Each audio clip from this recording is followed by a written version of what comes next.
Minutes à disposition pour vous résumer ce dimanche de Super League. C'est notre mission. On jouait la 33e journée de notre première division. Il y avait 3 rencontres. Aujourd'hui, il y a eu 12 buts au total. On les a tous vus avec Guillaume Fèvre et avec Johan Lonfas. Salut messieurs. Salut Dani. Salut Dani. Le premier match, ça se passait au Wankdorf. C'est l'ancien champion qui rendait visite au nouveau roi de Suisse. Vincent Rigolet a suivi cette rencontre pour nous. Encore fraîchement auréolé de son 16e titre de champion suisse, IB reçoit le champion surprise de l'année passée, Zurich, au Wankdorf. L'ambiance est à la fête dans la capitale, mais ce match n'est pas sans enjeu pour les visiteurs qui ont la possibilité de repousser le dernier de la classe, Sion, à 9 points en cas de victoire. Reste que les Bernois, tout sourire, sont venus fêter leur héros, comme Levin Blum, félicité par son club d'enfance, le FC Rockville. Et le modeste club de 3e ligue bernoise n'a pas fait le déplacement pour rien. Débordement de Garcia, le centre sur le poteau et admirer cette reprise fantastique du latéral de 21 ans pour son premier but en Super League. Blum, c'est la révélation de la saison des Bernois et je crois pouvoir dire sans me tromper que c'est lui qui se retrouve au platine en soirée. Mais attention, il ne faut pas aller plus vite que la musique. Zurich a besoin de points et ne lâche pas. Ronner est l'un des joueurs les plus rapides du championnat. Lichtenberger la prend à ses dépens. Penalty. Ce qui me permet d'évoquer Marvin Keller, le gardien d'Anati M21 passé 7 hivers de ville à IB, fait sa première en Super League et a mis à contribution dans cet exercice difficile. Krasniqi s'élance et égalise proprement. Zurich est de retour. Et les Zurichois s'accrochent. Sur cette action bernoise en seconde période, Blum, omniprésent dans ce match, met un excellent ballon tendu dans les 16. Katic intervient mais ça revient sur Rudani qui, à 2 mètres, voit Brecher faire l'un des plus beaux arrêts de la saison. On n'est pas loin de l'intervention divine. Plus rien de notable à vous montrer ensuite. IB et Zurich se quittent sur ce 1 partout. Krasniqi et Blum, qui jouent ensemble en équipe nationale depuis les M15, ont tous deux marqué leur premier but en Super League cet après-midi. Mais c'est surtout Zurich qui a le sourire avec cet excellent point pris sur le terrain du champion. Un point sauvé par son gardien Yannick Brecher. Krasniqi et Blum, c'est l'une des belles histoires de cet après-midi lors de cette rencontre au Wankdorf. Alors, moi, j'ai vu cette équipe d'IB lundi à l'aéroport en allant à Madrid pour commenter la Ligue des Champions. Et cette équipe d'IB, elle allait décompresser à Ibiza, tirer la prise un petit moment pour peut-être fêter le titre, mais aussi attaquer ces 4 derniers matchs de la meilleure des façons. Et j'aimerais qu'on revoie le but de Blum et surtout la célébration de Blum pour qu'on comprenne peut-être qu'est-ce qu'ils sont allés faire à Ibiza, Guillaume? Dites-nous tout. C'est lui certainement une anecdote à ressortir, et puis qui a un peu marqué, je dirais, le séjour du côté d'Ibiza. Mais voilà, c'est le genre d'anecdote dont on sourit aussi, et puis qui amène aussi un dynamisme, une euphorie aussi au sein du groupe. Et puis là, on voit aussi la joie qui est partagée au final entre tout le monde. Ça fait plaisir à voir en tout cas. On peut dire qu'ils sont passés par la case discothèque. Je vous sollicite encore une fois pour voir l'arrêt. Vincent Rigolet l'a montré, l'a dit également, l'affirme, l'un des plus beaux arrêts de cette saison. Je partage son avis, on voulait le revoir. C'est énorme. Ouais, et puis voilà, on voit aussi à quel point Brecher sent aussi ce genre de situation, reconnaît aussi la situation, anticipe aussi à sa droite avant même que Rudani arme sa frappe. Après, voilà, ce que je disais aussi, il ne suffit pas d'anticiper pour arrêter le ballon. La balle vient tellement forte qu'il a encore le temps de réagir et puis de mettre sa main bien positionnée, puis d'avoir vraiment la main ferme pour enlever ce ballon qui était voué au 2-1. Ouais, la lecture du jeu, la vitesse d'exécution et puis la fermeté de la main de Yannick Brecher. Je vous propose d'écouter une première réaction qui a été enregistrée, c'était tout à l'heure au Wankdorf. C'est Imeri.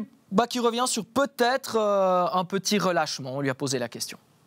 Non, je pense pas qu'on peut parler de relâchement parce qu'on a quand même la coupe qui arrive dans quelques semaines. Mais on a fait le nécessaire et je pense qu'il manquait deux, trois petits détails. Et comme on sait, les petits détails, c'est les plus importants et je pense que c'est ce qui manquait aujourd'hui. Justement, qu'est-ce qui a manqué aujourd'hui comme détail? Faut qu'on regarde le match, mais comme ça, je dirais peut-être plus de détermination, plus d'envie d'aller vers l'avant. Après, c'était une équipe en face qui savait ce qu'il faisait et qui nous attendait correctement. Donc c'était un match compliqué, mais je pense qu'on est champion comme on a dit. Et puis c'est l'essentiel. Après, bien sûr qu'il faut travailler encore beaucoup plus, mais comme on a dit, il faut regarder ce qui nous manquait. Voilà pour la réaction de Castriote Imeri. IB est invaincu à la maison. 0 défaite cette saison. Dernière défaite au mois de mars 2022 contre ce même FC Zurich. On ne se fait pas trop de soucis finalement. Voilà, il y a eu une semaine un peu particulière. On n'imagine pas IB perdre contre Winterthur lors de la remise de la coupe et encore moins en finale contre Lugano, en finale de Coupe de Suisse, même si une finale reste une finale. Oui, on n'a pas vu un Young Boys en dilettante cet après-midi. On a vu un bon IB quand même s'ils ont fait cette escapade pour serrer les liens ou pour fêter un petit peu le titre. On a vu globalement un bon IB, mais un bon IB qui a manqué, effectivement, on parle de détails, c'est à la conclusion, c'est peut-être plus percutant à un moment donné. On avait eu l'habitude de voir IB qui concrétise, notamment en fin de match, quand il y a 2 ou 3 changements de joueurs qui seraient titulaires un peu partout dans les autres clubs suisses, qui rentrent, ils font souvent la différence. Là, il a manqué un petit quelque chose. Et puis en face de cette équipe de Young Boys, il faut le dire aussi, Zurich n'a pas démérité. Ils ont été intéressants dans leur aspect défensif. Et puis en contre, ils se sont montrés aussi dangereux. Donc c'était un match assez plaisant qui se solde par un match nul équitable. Ouais, avec pas mal de jeunes aussi alignés par Raphaël Vicky au début de cette rencontre. Et un autre jeune qu'on a à l'interview, il a disputé son 100e match de Super League aujourd'hui et il partira à Montpellier au terme de la saison. C'est sûr, on peut toujours faire mieux, mais pour nous, c'est un bon point de prix. Surtout, on a montré une bonne mentalité. Ils menaient 1-0, on est bien revenus et on sait qu'ici, avec les fans qu'ils ont, ils poussent. Et on a montré une bonne mentalité en tant qu'équipe et c'était un point important. Qu'est-ce qui a manqué? Qu'est-ce qui a été bien aujourd'hui spécialement?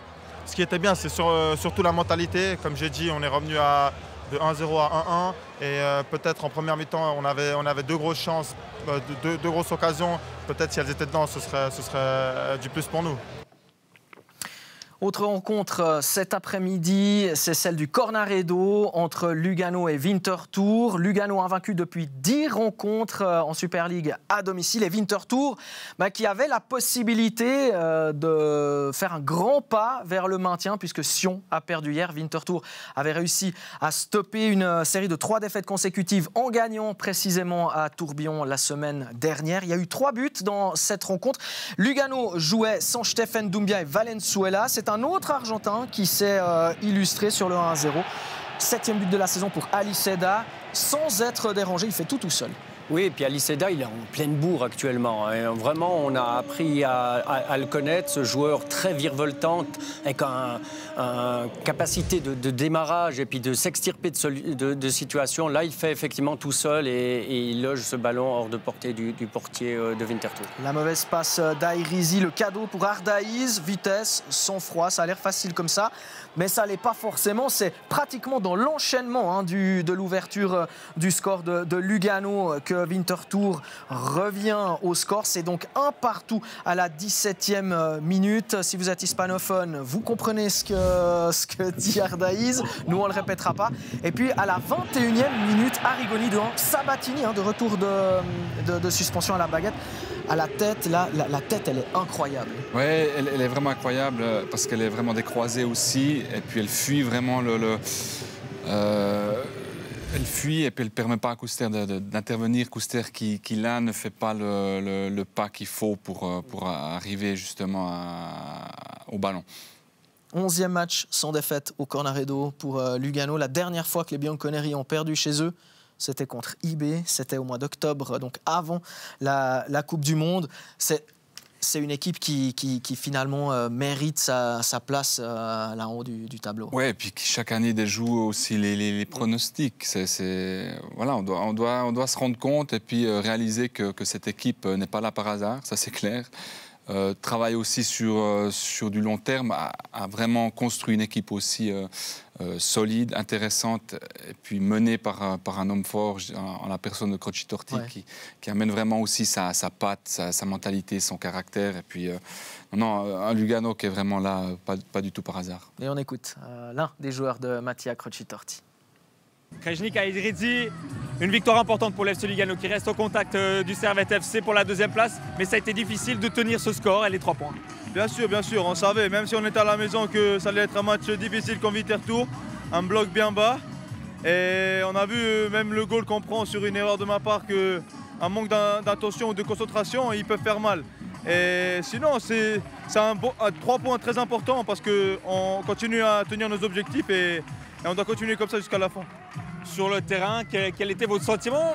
Nous, depuis les tribunes, on avait l'impression que Lugano n'arrivait pas à mettre la vitesse supérieure pour aller chercher ce 3e but. C'est difficile, on essaie de tourner le ballon, mais si on ne met pas de la vitesse, comme on a mis en première mi-temps, dans quelques occasions, c'est normal qu'il n'y a pas de vitesse, il n'y a pas d'occasion devant. Voilà pour cette interview. Calendrier du FC Lugano. Il y aura un voyage à Bâle, la réception d'IB et puis un voyage à Zurich. Winterthur qui finalement rate quand même une jolie occasion de peut-être prendre le large, peut-être faire ce pas qu'il manque pour se sauver. Oui, bon, vu le match aussi, alors on a vu Winterthur essayer de pousser aussi en fin de match, qui s'est créé quand même quelques occasions, qui auraient pu éventuellement décrocher un point, mais qui n'auraient pas permis non plus à Winterthur de prendre définitivement le large sur Sion. Donc voilà, Winterthur va devoir se battre jusqu'à la fin contre les adversaires directs que sera Sion. Ouais, on écoute l'interview d'un joueur du FC Winterthur. Thibaut Corba, défaite aujourd'hui contre Lugano. On a le sentiment qu'il y avait un peu moins peut-être de volonté d'aller mettre le pied par rapport au match contre le FC Sion la semaine dernière. Non, moins d'envie, je pense pas. Non, on voulait essayer de creuser l'écart avec Sion. On voulait bien faire ici, mais c'est toujours difficile. C'est une équipe qui joue très bien au foot. Ils se sont très bien sortis de notre pressing par moment. Et sur la première mi-temps, sur 2 buts, 2 occasions, ils marquent 2 buts. Ça montre leur efficacité cette saison et leur force offensive. Et voilà, on a un peu loupé notre première mi-temps. C'est un peu dommage parce que je pense que sur l'ensemble du match, on a montré de la bonne volonté. Il y a peut-être le regret de peut-être pas avoir eu davantage de velléité offensive dès le début de la rencontre. Il a fallu attendre les 20 dernières minutes pour voir vraiment Winterthur sortir la tête et vraiment inquiéter Amir Saipi. Ouais, on nous a manqué un peu de percutant aujourd'hui, je pense. Et non, mais on va continuer. Là, pour le moment, on est encore bien, on a encore le dessin entre nos mains, donc on va tout faire pour aller jusqu'au bout. On va vous montrer pourquoi Winterthur a encore son destin entre ses mains. Regardez les calendriers de Winterthur et du FC Sion d'ici la fin de la saison. Les 2 équipes ont encore IB au programme. Les 2 jouent leurs 2 prochains matchs à domicile avant de terminer à l'extérieur. Au Kibun Park pour Sion, au Vangdorf pour Winterthur. Au final, ce sont 2 calendriers assez similaires. Avantage à qui ? Avantage à Winterthur, parce qu'effectivement, les calendriers sont similaires. Et puis aujourd'hui, Winterthur est devant le FC Sion. On voit aussi au niveau des résultats, avec le résultat, la débâcle de Sion hier à Servette, que Winterthur est plutôt dans une optique de match très serré. Ils perdent aujourd'hui au Cornaredo d'1 but. Ils espèrent toujours passer. Enfin, au début de saison, ils perdaient ces matchs-là avec 2, 3, 4 buts d'écart. Là, depuis un certain temps, ils sont quand même très proches de l'adversaire.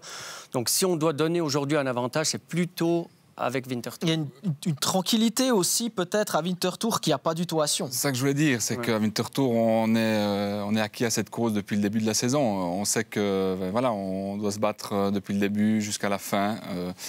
pour le maintien. Et puis, il n'y a pas lieu d'une crise à Winterthur actuellement. Alors plus de sérénité. Bien sûr, ouais. Alors qu'à Sion, c'est tout l'inverse qui se passe en ce moment. Ouais, on en parlera tout à l'heure dans match après match du FC Sion. C'est Alain Rohrbach qui sera aux commandes à 19h30. Le dernier match de l'après-midi, c'était celui du FC Bâle. Le FC Bâle qui venait de gagner contre la Fiorentina à Florence en demi-finale aller de la Conference League. Victoire 2-1 de la part des Bâlois. Et puis en face, il y avait une équipe de Saint-Gall qui restait sur 10 matchs sans victoire en Super League et même 11, toutes compétitions confondues. Il a fallu attendre 20 minutes pour avoir une première occasion. Mais quelle occasion! Avec une belle frappe de Witsik de loin, un bijou de frappe et la réponse de Salvi. Oui, Witsik, qu'on a appris à connaître cette année, une frappe magnifique, flottante, hein, on le voit vraiment, elle fuse. Et il fallait vraiment un Salvi très attentif pour pouvoir dévier ce ballon en corner. On le voit depuis derrière là, le ballon qui va très très vite et qui a cette trajectoire flottante. Ouais, Salvi qui remplaçait Hitz aujourd'hui. Le 1-0 signé Guillaume Menot, il a marqué à chaque fois qu'il a joué contre Bâle cette saison. 4 matchs, 4 buts, toujours le premier. C'est magnifique. C'est magnifique, vraiment une frappe voilà, magnifique, prise intérieur, coup du pied, avec vraiment la puissance, la force qui passe juste en dessous du mur. Donc vraiment un geste technique de grande classe. Ouais, 3 buts en 3 matchs de Super League et un but en coupe pour Guillaume Menot contre le FC Bâle. Le 2-0 signé Görtler avec cette perte de balle, malheureusement pour Marvin Akaomen, le plus jeune joueur de champ, est titularisé en Super League, 15 ans et 9 mois. Oui, malheureusement pour lui, il glisse hein, sur cette intervention et ça ne pardonne pas hein, face à ce Saint-Gall qui se projette assez vite et assez simplement avec un 1-2 vers l'avant. Von Mols qui arrive à loger ce ballon sous la barre et rien à faire là pour le portier bâlois. Görtler, pardon, qui fait ce 1-2. Et donc voilà, il est réconforté le jeune joueur bâlois, mais malheureusement c'était déjà un peu tard. Le 3-0 signé Quintia, on avait plutôt misé sur une grosse frappe de Maglitsa. Et là vous me disiez, alors moi je vous disais le mur servait à peu près à rien, c'est pour ça qu'on a mis l'arrêt sur image, mais vous aviez une autre lecture. Oui, mais parce que le ballon part d'abord dans une autre direction, mais c'est sûr qu'au final le mur doit rester collé, doit rester ensemble, et puis au final le ballon passe entre les joueurs. Donc voilà, une mauvaise attitude de la part du mur qui coûte le 3-0, puis qui annule les dernières chances du FC Bâle de ramener quelque chose aujourd'hui. Ouais, un FC Bâle qui a aussi été pas mal remanié. Hein. On le rappelle, Adams, Burger, Xhaka n'étaient pas là, ils sont suspendus. Il y a également Heiko Vogel qui n'était pas là. Il y a eu pas mal de tournus, pas mal de jeunes également. Est-ce que ça explique cette passivité dont vous voulez nous parler? Je pense en partie oui, mais en sachant que c'est peut-être pas à ces joueurs non plus de prendre les responsabilités, de montrer et puis de montrer l'exemple sur le terrain, d'essayer de remonter le bloc aussi. Il y avait des joueurs d'expérience, on avait des Frey, des Lang, des Salvi aussi, des joueurs capables aussi de montrer l'exemple. On a senti vraiment une équipe passive aujourd'hui et puis peu en confiance. Et on le regarde avec une illustration, comme ça vous pouvez bien nous expliquer tout ça. Oui, et puis une action qui après le 2-0. Donc là, on s'attend à une réaction aussi du FC Bâle, de remonter, d'essayer. Et puis c'est tout le contraire qui se passe. Par la force des choses, Saint-Gall monte sur le terrain. Là, on voit un centre où on voit déjà un bloc de 4 derrière qui est très bas. Un ballon qui est remis vers l'avant, mais une récupération de balle de Saint-Gall tout de suite derrière. Et puis là, on voit de nouveau 8 joueurs vraiment quasiment dans les 16 mètres, dans leur propre 16 mètres. On voit même Fink et Zakiri revenir quasiment à 40 mètres du but. Et puis ici, une action qui se termine par la frappe de Guy Menot. Donc vraiment une passivité qui est étonnante. Et puis là, encore une fois, une occasion pour montrer aussi à quel point la passivité est flagrante. Là, on a Witsik qui arrive à armer une frappe dans les 16 mètres. Et puis, on a 7 joueurs de balle où il n'y a pas un marquage et puis il n'y a pas de duel qui est pris en charge. Ouais, cette passivité, elle vous a surprise aussi? Oui, on a senti vraiment des joueurs bâlois en manque de grinta, je pourrais presque dire, ou en tout cas d'agressivité, de saine agressivité. Hein. Ils en ont montré le week-end dernier avec ce qui s'est passé en fin de match. Mais là, on sentait vraiment que dans les duels, ils étaient en dessous, dans la récupération, on l'a très bien vu, des deuxièmes ballons. Et donc, dans ces circonstances-là, avec autant de joueurs changés par rapport aux 11 de base contre la Fiorentina, par exemple, c'est très difficile de trouver des automatismes et puis d'avoir un peu de jeu d'équipe, à la fois défensif et offensif. On n'a pratiquement pas vu Bâle offensivement sur cette première mi-temps. Eh ben, on verra un petit peu plus d'occasions bâloises en deuxième période. Mais d'abord, il y a le 4-0 signé Latelat. Voilà, encore une fois...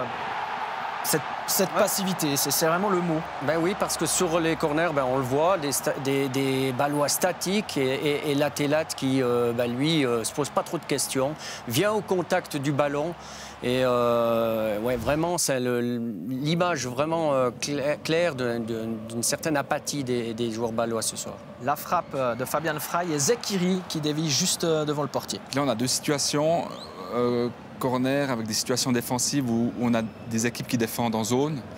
Bâle a pris déjà un but aussi similaire à Florence. Et puis là, on a 3 situations au final, au total, sur l'espace de 3 jours, où un but se passe sur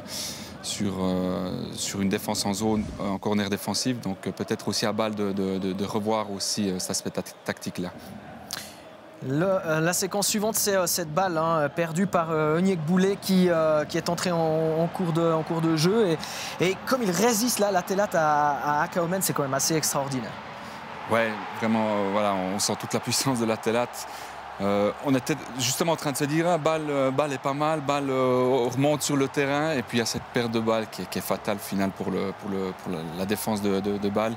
Parce que contre des joueurs comme Latelat, c'est très difficile de défendre avec la rapidité, avec la puissance et puis encore avec la qualité de finition qui est parfaite. Malgré la jeunesse d'Akaomen, évidemment, qui était revenu défendre. 72e, le sauvetage sur la ligne de Souter sur un tir d'Amdouni. Le travail préparatoire de Zekiri est formidable. Oui, toute la classe de Zekiri qui fait une virgule avec un petit pont à la clé sur la ligne de fond.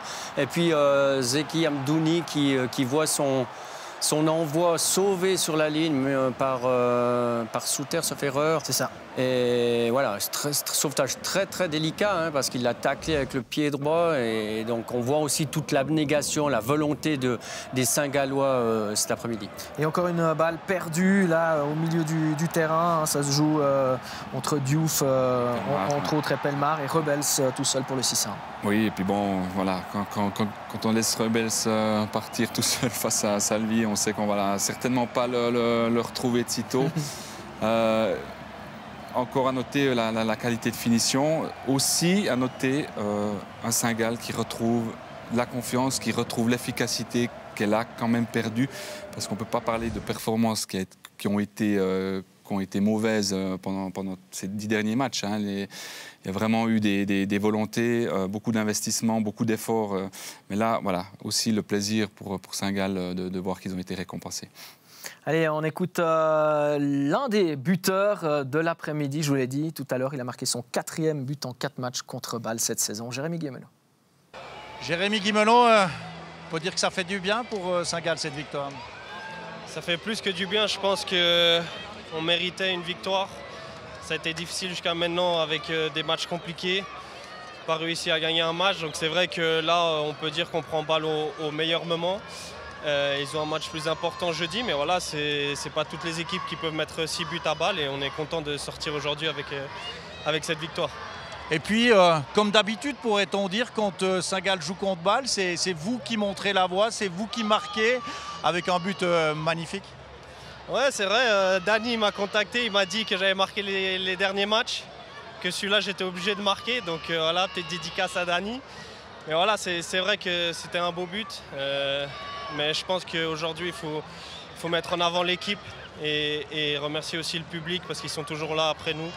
Et surtout dans les moments difficiles. Et aujourd'hui, on leur a offert une bonne victoire et je pense que ça va faire du bien au public saint-gallois. Première victoire donc pour le FC Saint-Gall après 10 rencontres sans succès. Je vous propose de passer directement à une réaction bâloise. C'est Andy Diouf. Andy Diouf, 6-1. Aujourd'hui, rien n'a fonctionné. C'est un score de tennis. Ça fait mal quand même de perdre ainsi. C'est vrai que ça fait mal, surtout au vu du résultat. 6-1, c'est quand même dur à avaler. Après, il va falloir se reconcentrer parce qu'il y a des grandes échéances qui arrivent et ça fait partie du football. En tout cas, ce qui s'est passé aujourd'hui, c'est déjà passé. Mais est-ce que Bâle avait la tête trop au match retour contre la Fiorentina de jeudi? Vous aviez tout simplement pas l'énergie pour ce match ici? C'est vrai qu'inconsciemment, on a la tête à la Fiorentina. Après, je pense que tout le monde était concentré aujourd'hui pour d'abord faire bien les choses à Saint-Gall. Après, c'est vrai qu'il y a un peu la fatigue qui s'accumule et c'est pas une excuse, mais ça en fait partie quand même. Et c'est plutôt pas mal parce que généralement, on nous dit jamais ça. On nous dit pas ce genre de choses. C'est vrai qu'inconsciemment, on a le match, on dit toujours on prend match après match, etc. Donc c'est plutôt chouette d'avoir ce genre de réaction. Oui, qui est sincère et puis qui est ouverte. Et puis voilà, autant parler comme ça, Franco. Oui, c'est clair. Une échéance comme ça, elle est trop importante pour la laisser complètement de côté. Et puis avec aussi une fatigue qui s'est accumulée tout au long. Mais alors, il faut arrêter de nous mentir quand on vient de vous faire ce genre de questions. Allez, on regarde les résultats, on les récapitule. Les résultats de la 33e journée avec donc les victoires de Getse et de Servette à domicile hier. Il y a aussi eu le match nul entre IB et Zurich, la victoire de Lugano à domicile comme celle de Saint-Gall. Regardez le classement, ça pouvait évidemment bouger en haut du classement, mais derrière IB, évidemment, Servette est toujours là, Lugano est toujours là. C'est Lucerne qui perd des points ce week-end et qui est eh bien, désormais... qui a plus que 3 points d'avance sur Getse. On va dire Bâle recule d'une position. Winterthur a toujours ce précieux point devant le FC Sion, toujours lanterne rouge. On jouait aussi en Challenge League. Aujourd'hui, il restait une rencontre à disputer. C'était la rencontre qui mettait aux prises Haro à Vaduz. Ce sont les Argoviens qui se sont imposés 1-0 grâce à un but de Fazlou. Les autres résultats, vous les connaissez. La victoire de Lausanne vendredi contre Xamax. Stade Lausanne-Ouchy est allé s'imposer à Schaffhousville. S'est étonnamment incliné à Bellinzone. Et puis hier, Yverdon s'est un peu plus rapproché de l'élite avec une victoire obtenue dans le temps additionnel. Regardez, Yverdon est toujours là, tout en haut, tout proche de la Super League. Lausanne est désormais deuxième avec 3 points d'avance sur le FC Ville. Mais regardez comme c'est serré. Stade Lausanne est là, Haro est là. Et puis dans une moindre mesure Thun. Mais on pense que désormais le FC Thun a laissé passer sa chance.